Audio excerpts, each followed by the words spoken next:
Eu sou Otmar Schneider, analista de valores imobiliários. E no vídeo de hoje, a gente vai falar sobre um dos temas mais importantes para o investidor. Bolsa de valores não é para todos. Será que é para você? E se você gosta desse tipo de conteúdo, gostaria de aprender a investir melhor, aqui embaixo você vai encontrar link para os meus relatórios de fundos imobiliários, relatórios de FIP e de FINFRA, também para a nossa comunidade do YouTube. E vamos lá para o nosso vídeo. Então, a Bolsa de Valores não é para todos, né?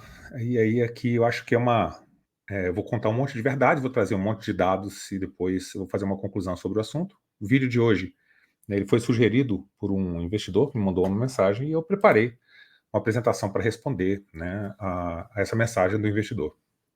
Então, qual que é o comentário aqui? É o Daniel, tá?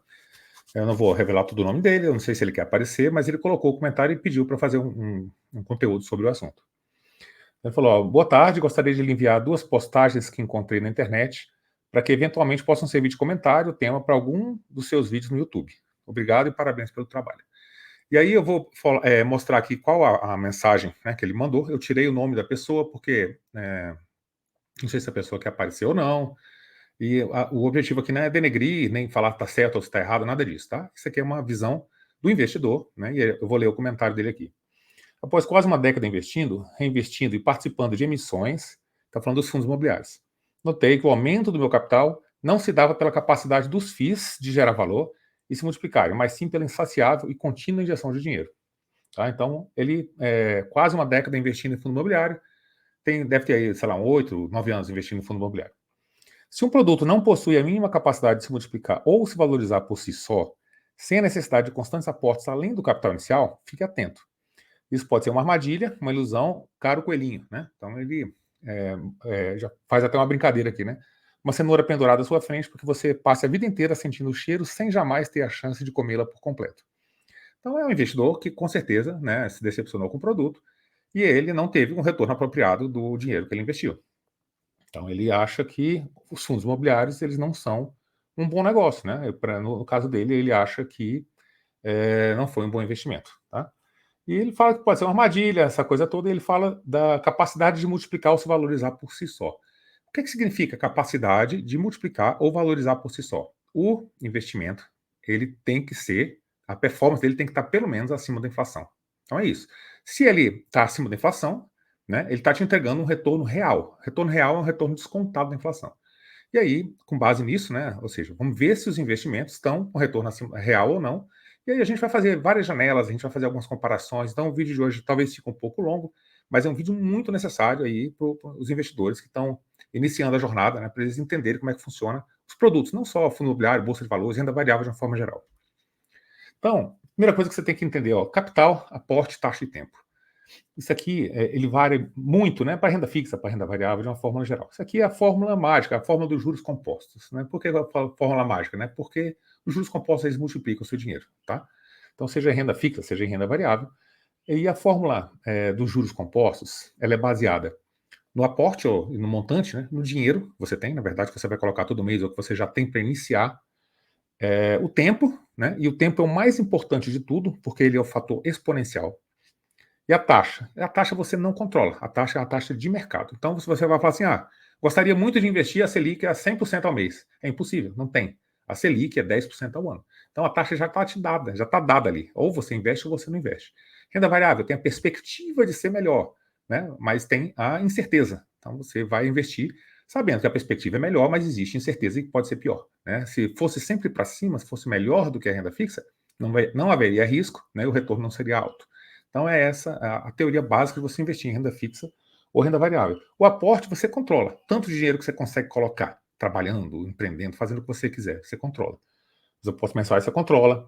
O tempo, né, você controla. Vou começar a investir agora, com 18 anos, 19, 20 anos, e vou investir minha vida inteira, 60, 70, 80, 90 anos, igual Warren Buffett. Beleza, você controla. Taxa você não controla, tá? Taxa é o que o mercado tem para te oferecer. Com base nisso, a gente vai falar um pouquinho sobre renda fixa e renda variável. Só na renda fixa a garantia de taxa, ainda assim, se você levar até o vencimento. Né? Então, eu quero investir no Tesouro Selic. Ele vai um pouquinhozinho só para cima, só na Selic, beleza.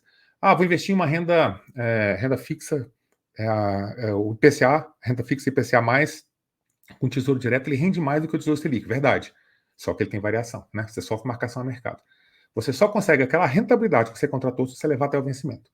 Tá? Então, só não tem risco de você perder se você levar até o vencimento. A maioria das rendas fixas é assim.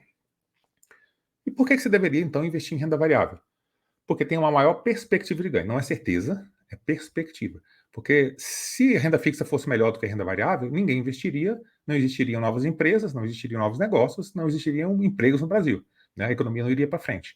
Participar da renda variável é participar da economia de um país. É isso que você faz. Então, tem-se em mente, né, que os negócios eles têm que ter uma lucratividade acima da renda fixa para poder sobreviver.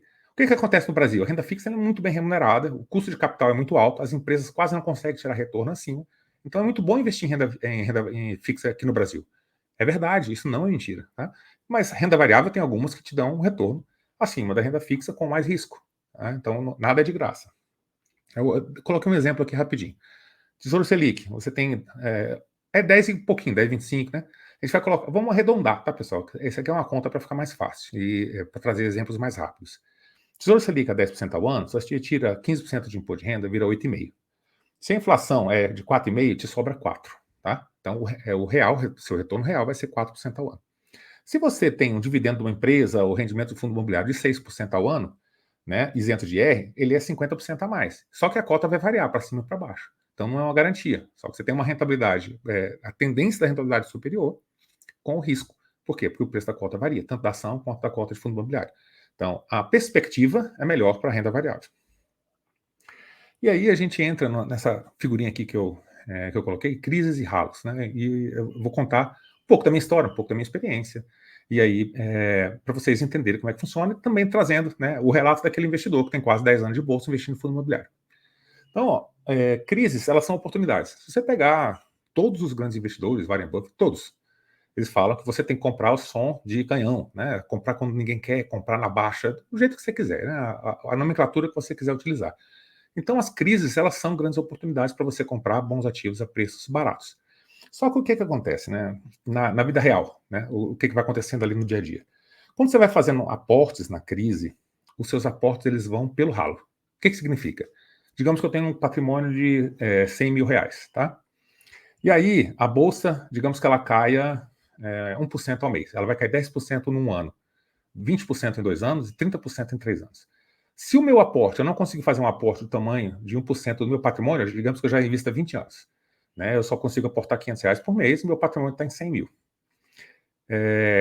Eu coloco R$ 500 por mês, a bolsa cai 1.000. Eu coloco mais 500 no outro mês, a bolsa caiu 1.000.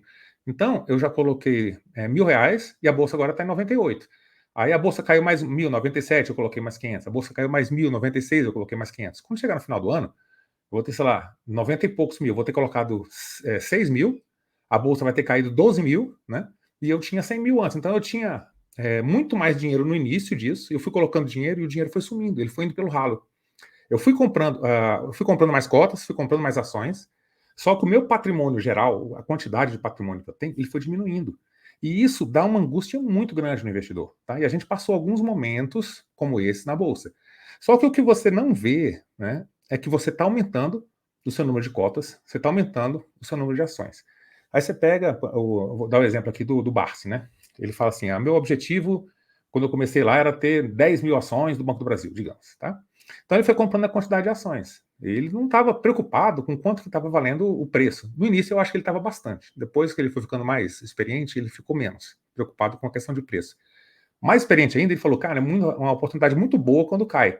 Eu não sei quanto é que está meu patrimônio geral, né? Eu vou comprando mais ações, eu vou comprando cada vez mais ações. Então, o investidor mais maduro, ele pensa desse jeito. Mas até você ter essa maturidade demora muito. Né? Você está comprando mais patrimônio, mais cotas, mais ações, né, ao longo do tempo. Se você investir em boas empresas, em bons fundos imobiliários, isso vai valer muito a pena. Você não pode investir em porcaria. Você fala assim, a empresa tal está em turnaround, né? Ela está valendo 10% do que ela valia 10 anos atrás. Se ela se recuperar, eu vou ganhar 100 vezes mais do meu capital. Esquece isso, tá? A maioria das empresas que vão para a recuperação judicial, elas quebram. Então você tem que investir em bons negócios, né? Em negócios que você sabe que tem lucros, que são negócios perenes, essa coisa toda, tá? Então a fórmula mágica não é nada de mágica. Você tem que investir em bons ativos, tá? Não invista em porcaria achando que vai multiplicar o seu patrimônio por muitas vezes. Não é assim que ganha dinheiro. E aí a gente vai para a questão do retorno total, né? O que é o retorno total?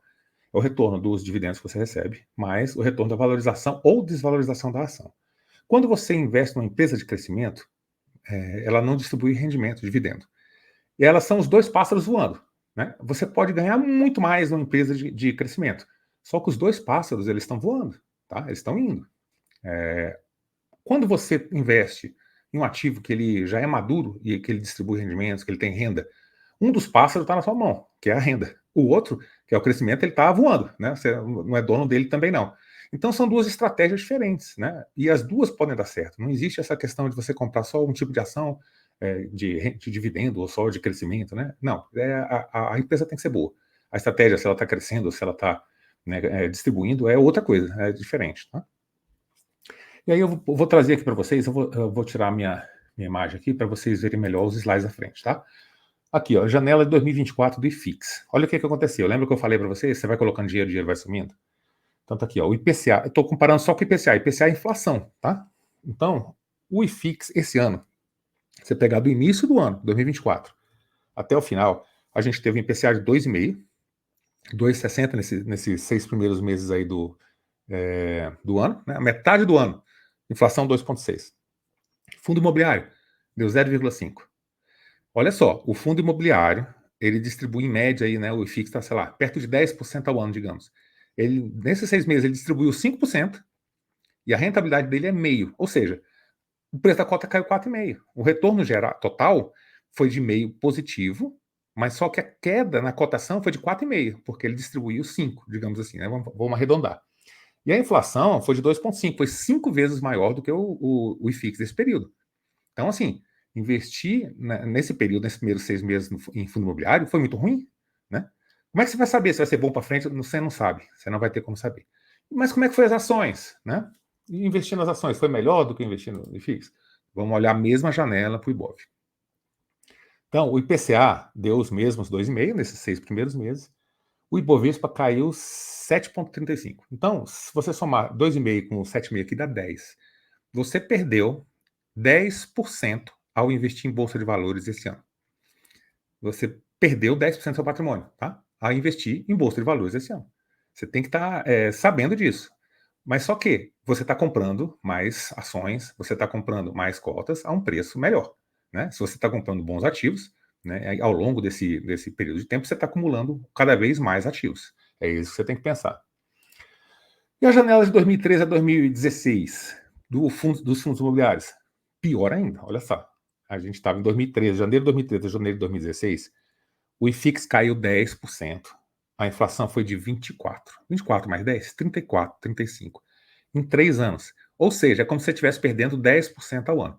Então, esse investidor aí que falou que está perdendo, né, ao longo do tempo, veio perdendo e colocava dinheiro e o negócio não funcionava, a visão dele está correta. Né? Você pegou esses anos aqui, todos aqui que eu peguei também, você coloca dinheiro e o dinheiro some. Você coloca dinheiro, o dinheiro some. Você coloca dinheiro, o dinheiro some. Então você tem um patrimônio alto, né? Você não consegue fazer um aporte num valor superior a 1, 2% do seu patrimônio, e a bolsa ela cai 10% ao ano. Então você vai perder, no valor total do seu patrimônio, você vai estar perdendo dinheiro. Só que você está comprando mais cotas, você está comprando mais ações. Se for de boa empresa, na verdade, isso não deveria importar para você.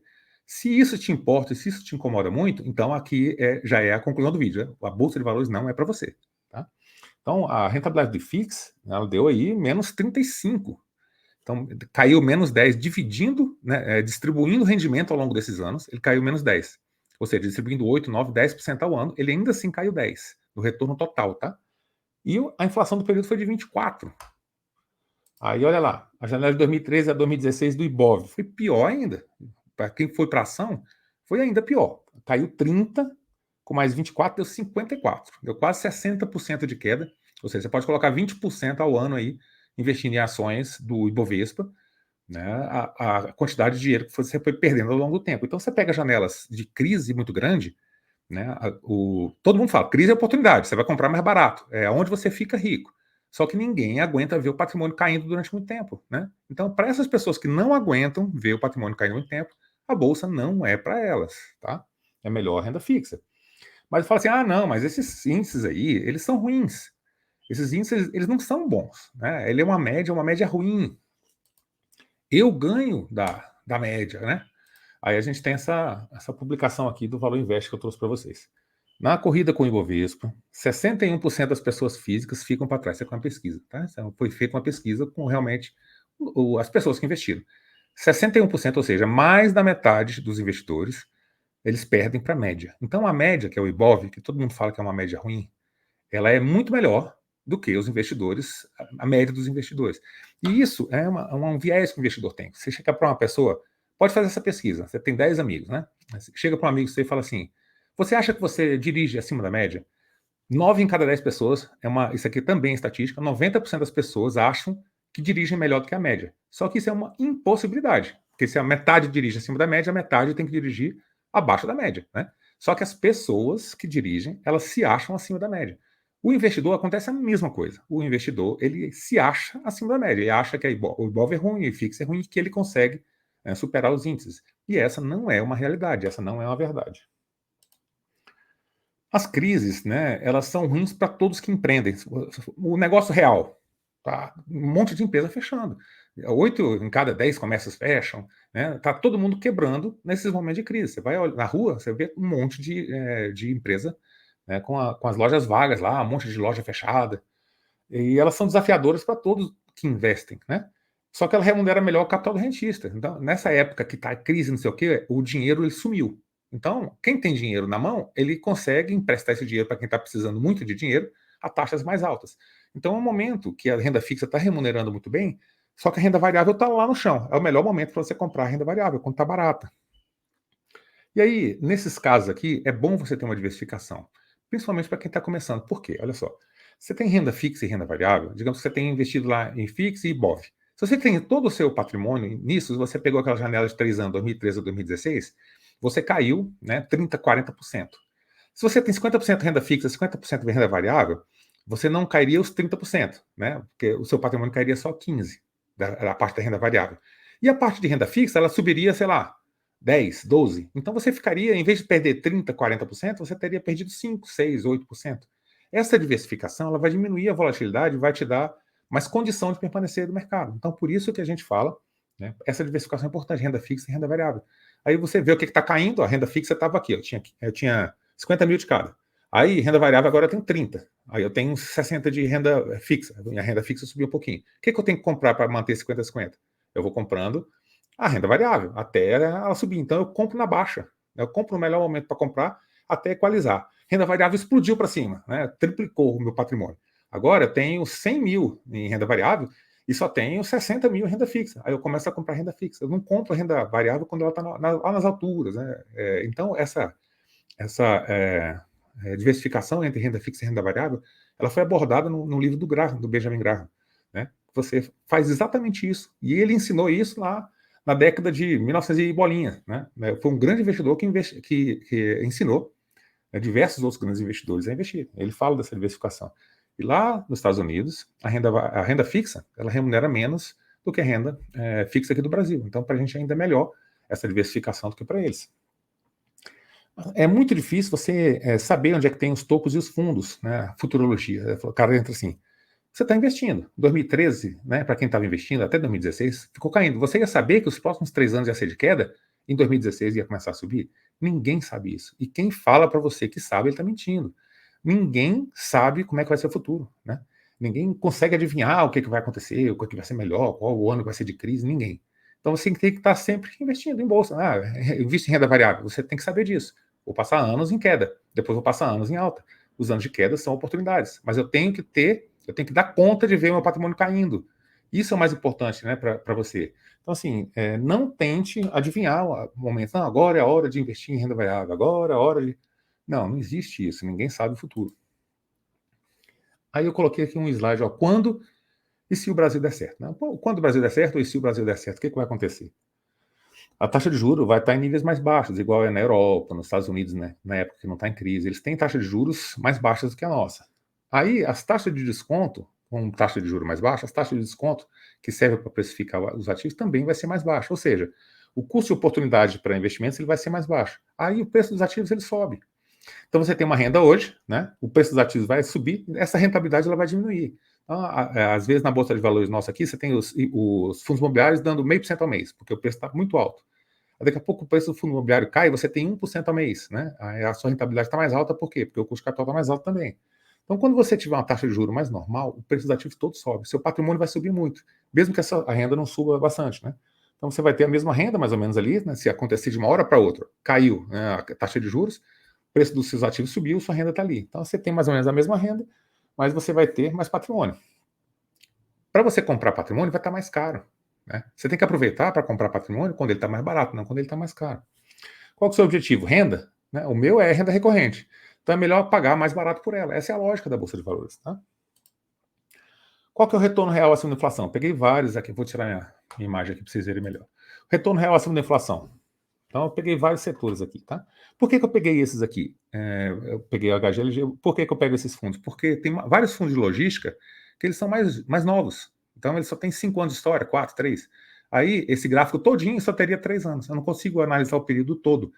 Daqui 20, 30 anos, vai ter um monte de fundo com histórico maior. Aí a gente consegue colocar vários tipos de fundo. Eu quero, então, comparar aqui alguns ativos que eu sei que tem mais de 10 anos de história. Tá? Então, eu coloquei aqui o HGLG, coloquei o HGBS, o HGCR, o HGRE, né, e o IPCA. Todos os ativos de FIX, eles superaram o IPCA. O IPCA do período, de 2011 e até 2024, foi de 113%. Inflação altíssima no Brasil, né? 113% nesse período. O HGRE, que foi de escritórios, o pior performance, porque o escritório foi o setor que mais sofreu, deu 181, ou seja, né, ficou acima do IPCA, te deu retorno real. O que é retorno real? Retorno acima da inflação. Então, ele te deu retorno real. HGCR, 283%, 2 vezes a inflação, te deu retorno real. O HGBS, de shoppings, 316%, te deu retorno real. O HGLG, 505, de galpão logístico, te deu retorno real, tá? Todos os ativos, todos os setores mais antigos, eles te deram retorno real acima da inflação. Ou seja, eles remaram a favor da maré, né? Então, se você está remando para construir seu patrimônio, o retorno real ele rema acima, né? Ele rema junto contigo. Ele é a maré que está ao seu favor. E aí aqui, ó, o retorno real do Ibov. Olha só o retorno real do Ibov desde 1994. 94 por quê? Porque é o plano real. A gente começou a ter noção do valor da moeda, né?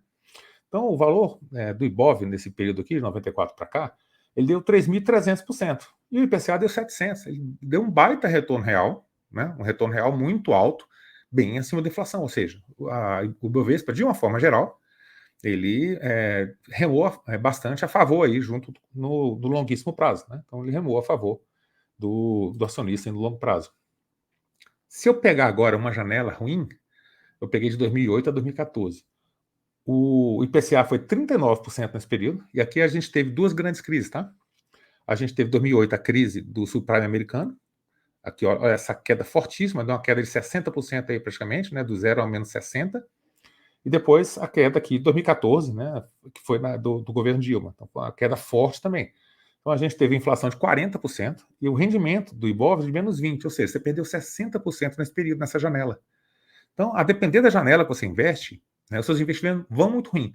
Só sobrevive na bolsa quem entende isso. São momentos, são janelas. As janelas ruins de rentabilidade total, né, que está caindo, são os melhores momentos para você comprar. Né? E quem entende isso fica na bolsa. Quem não entende não fica na bolsa, sai da bolsa.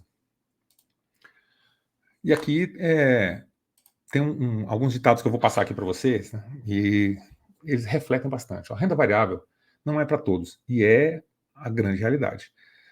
Não é o mais forte que sobrevive, nem o mais inteligente. É o melhor, o que se adapta às mudanças de forma melhor, tá? Isso aí, lógico, né? Vem da teoria, né, do evolucionismo. Não é o mais forte, nem o mais inteligente que sobrevive, né? É quem se adapta às mudanças. Então é por isso que você fala de governo. Não, só vou investir no governo de presidente fulano de tal. Só vou investir no governo de presidente fulano de tal. Não, eu não vou fazer tal coisa. Quando você tira muita coisa assim de regra na sua vida, né? Você não se adapta, você tem um monte de regrinhas, você não se adaptou àquela mudança, você não é um bom investidor. Um bom investidor, ele tem que investir em qualquer cenário. Por quê? Tem Estados Unidos, tem Brasil, eu posso investir em inflação, eu posso investir em qualquer coisa que eu queira. Né? Eu tenho que entender os cenários, né? Fazer uma prospecção do cenário futuro ali, entender mais ou menos como é que está e investir. Não sei se vai dar certo ou se vai dar errado, né? Porque o futuro não pertence a mim. Mas eu sei, né, que aquela minha estratégia, se ela deu errado, foi por conta de algum ajuste que eu preciso fazer, e se ela deu certo, eu continuo mantendo. Então, o investidor, ele tem que ter, né, esse conhecimento, ele tem que ter essa adaptabilidade, né? Então, o tempo está favorável ao investidor, o longo prazo está favorável a ele, e se adaptar a essas janelas que são muito negativas em termos de investimento em bolsa de valores é uma das coisas mais importantes que o investidor faz. Eu tenho um ditado aqui, né, que eu fui militar 30 anos, né? Então eu fui militar 30 anos, e o militar ele tem um ditado que diz o seguinte, né? É bom porque é ruim, seria melhor se fosse pior. Então, bolsa de valores, né? Quanto pior parece, melhor ela é. Por quê? Porque o preço dela está caindo, ela está despencando, e o preço das cotas, das ações, de tudo, quando ele está caindo, se o lucro dele estiver igual, é o melhor negócio de todos. Se cair 99%, ficar valendo a 1%, então se eles me derem ação de graça e fundo imobiliário de graça, e todos eles tiverem renda, né, estiverem distribuindo rendimentos, eu quero tudo, eu vou comprar tudo. Então, quanto pior parece, melhor é, né? E isso é uma coisa que é contraintuitiva. Pouca gente realmente entende que a bolsa em queda, com os lucros subindo, é a melhor coisa que existe para investir. E isso não é intuitivo. A pessoa acha que é realmente a cenoura que está ali na frente. Ah, não, você está ganhando no dividendo, mas você está perdendo no preço da cota. Você está ganhando no dividendo da ação, mas você está perdendo no preço da ação. Sim, e o lucro, como é que está? O lucro está crescendo? O lucro está ali? A empresa é lucrativa? Esse aqui é um momento de crise só? Mas lá para frente vai ser outra coisa? Então vai ser bom você investir nesse momento. O investidor de renda variável entende isso. Quem não é investidor de renda variável, ele não vai entender isso. Então a bolsa não é para todo mundo. Na verdade é essa. Essa última figura aqui é para convencer vocês com dados concretos. Tá? Vou tirar a minha imagem aqui novamente. Se você pesquisar aí na Bolsa de Valores, né, você coloca assim, perfil das pessoas físicas, faixa etária B3, Bolsa de Valores. Você vai achar esse quadrozinho aqui atualizado, tá? Então esse aqui esse é o gráfico mais atualizado deles. E tem algumas setinhas vermelhas aí, tá? O que a gente vê? Tem aqui perfil PF da pessoa física por faixa etária. Então até 15 anos a gente tem 19 mil contas de homens, 15 mil de mulheres. De 16 a 25 tem 500 mil homens, 100 mil mulheres, 106 mil.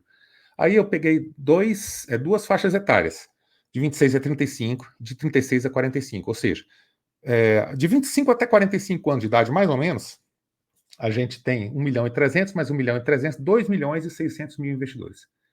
Então, dos 26 aos 45, a gente tem 2 milhões e 600 mil investidores, e aí a seta do lado de lá está dizendo o seguinte, qual que é o valor em bilhões que essas pessoas têm? 77 mais 27, vai dar 104, né?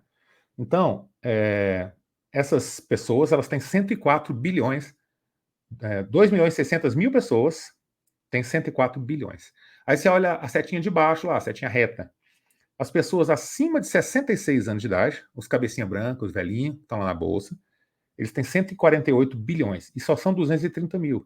Eles são menos de 10% dos investidores entre 25 e 45 anos, que são 2 milhões e 600, eles são só de 230 mil. Eles são menos de 10% do número de investidores dessa faixa etária.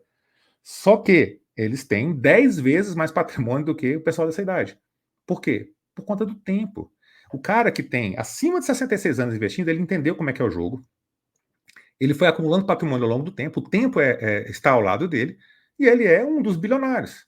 O cara que não entende isso, ele não fica muito tempo na bolsa. Então, só é vencedor o cara que fica muito tempo na bolsa. Então, os velhinhos da cabeça branca, na bolsa de valores, são os que têm mais dinheiro. Por quê? Por que os velhinhos da bolsa de valores são os que têm mais dinheiro? Porque eles entenderam como é que o jogo funciona.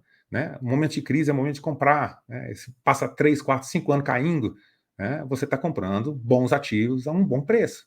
E isso lá na frente, né, vai te trazer um retorno muito bom, porque se você está comprando um monte de cota de fundo imobiliário, um monte de ação de empresa boa, né, que tem uma rentabilidade muito boa a preços cada vez menores, você está juntando uma quantidade de patrimônio muito grande que está te dando uma renda mensal. Então o preço que isso aí vai estar, o patrimônio que vai estar marcado a mercado, não tem a menor importância. A importância para você é a renda que está caindo todo mês, não é a cenoura. Né? Parece que você está sentindo o cheiro da cenoura. Não, você está aproveitando a cenoura. Você está viajando, né? Você faz viagem para a Europa, viaja pelo Brasil, vai em bom restaurante, você vai gastando a sua renda. Não importa o que vai acontecendo ali com a flutuação do seu patrimônio. Então, as pessoas velhas, as pessoas com bastante tempo de bolsa, elas entenderam isso. As pessoas jovens ainda não. Né? Então, se você acredita que você consegue entender isso, colocou o estômago ali na frente, viu? Se o seu estômago consegue, né, digerir bolsa de valores, bolsa é para você.